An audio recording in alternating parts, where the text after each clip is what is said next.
समय बिहार की राजनीति तूल पकड़ती हुई नजर आ रही है। सभी दल अपने अपने चुनाव प्रचार में जुट भी चुके हैं। ऐसे में सांसद राजेश रंजन उर्फ पप्पू यादव का एक बयान सामने आया है, जिससे बिहार की राजनीति में एक भूचाल सा ही मच चुका है। एक इंटरव्यू के दौरान उन्होंने आपत्तिजनक और उत्तेजक शब्दों का प्रयोग कर राजनीतिक गलियारों में एक बहस ही छेड़ दी है, बल्कि धार्मिक मान्यताओं को लेकर भी एक बड़ा विवाद भी उठ खड़ा हुआ है। पप्पू यादव का ये बयान ऐसे समय पर आया है जब बिहार में विधानसभा चुनाव चल रहा है। निर्दलीय सांसद बनाना भगवान के बाप की भी औकात नहीं। उनके इस कथन को लेकर विपक्षी दलों ने जहां इसे धार्मिक भावनाओं पर चोट बताया, वहीं सोशल मीडिया पर लोगों ने भी इस पर तीखी प्रतिक्रिया देना शुरू कर दिया है। पप्पू यादव ने भगवान कृष्ण और भगवान शिव के संदर्भ में कई बयान दिए हैं। उन्होंने कहा कि आप शंकर जी को भगवान मानते हैं, मैं मानता हूं कि शंकर जी सनातन धर्म की आत्मा है।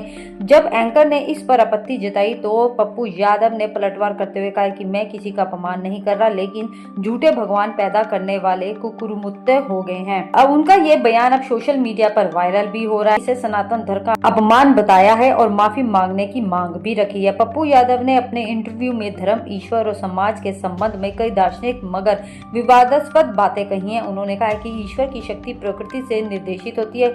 God guide by nature and nature guide by God, यानी ईश्वर का मार्गदर्शन प्रकृति करती है और प्रकृति का ईश्वर। उनका कहना था कि यदि आप किसी पत्थर में देवता देखते हैं तो वही देव है, वरना मात्र पत्थर है। उन्होंने झूठे देवताओं के निर्माण की प्रवृत्ति पर हमला करते हुए कहा कि लोग कुकुरमुत्ते की तरह भगवान बना लेते हैं। लेकिन आपको स्पष्ट बता दें कि पप्पू यादव का तर्क था कि आस्था का आधार सत्य और विवेक होना चाहिए, न कि अंधविश्वास। लेकिन लोगों ने उनके इस बयान को ट्रोल ही कर दिया है और उन्हें विवादित बना दिया है। सांसद पप्पू यादव के अनुसार भगवान कृष्ण कैसी देवीय शक्ति नहीं, बल्कि एक महान कर्मयोगी और ऐतिहासिक व्यक्तित्व थे।